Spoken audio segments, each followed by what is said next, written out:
Eder. Mech. Pallister.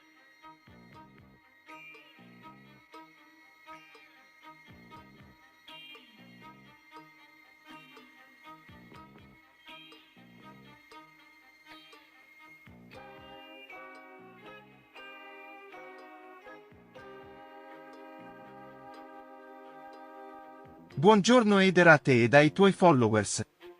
Oggi vorrei definitivamente chiarirvi come si collega la morte asfittica patita dalla povera Lily con la pregressa aggressione avvenuta ad opera dei terzi balordi.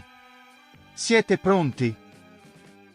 Allora, il discorso è questo: come è già emerso in sede di valutazione medico-legale, è stata riscontrata ed adesso anche confermata dalla Cattaneo una forte lesività alla parete craniale laterale della Lily. Ciò significa che c'è stata una forte contusione alla tempia dovuta all'aggressione. Diciamo allora come stanno le cose: una forte lesività alla parete craniale laterale della Lily dovuta ad aggressione o battuta per terra dopo litigio ha certamente portato a delle microemorragie che nel tempo hanno inciso sulla funzionalità respiratoria, portando all'insorgenza asfittica e morte. Chi ha aggredito la Lily ha prodotto l'origine della sequenza lesione tempia ed avvio emorragico con asfissia mortale conseguente. I terzi potevano salvare Lily? Assolutamente sì.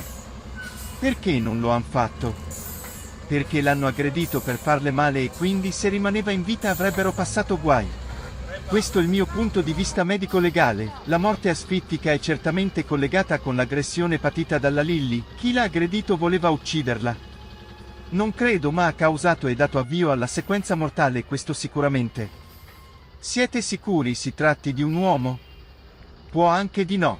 Ehi, non dimenticare di iscriverti a questo canale.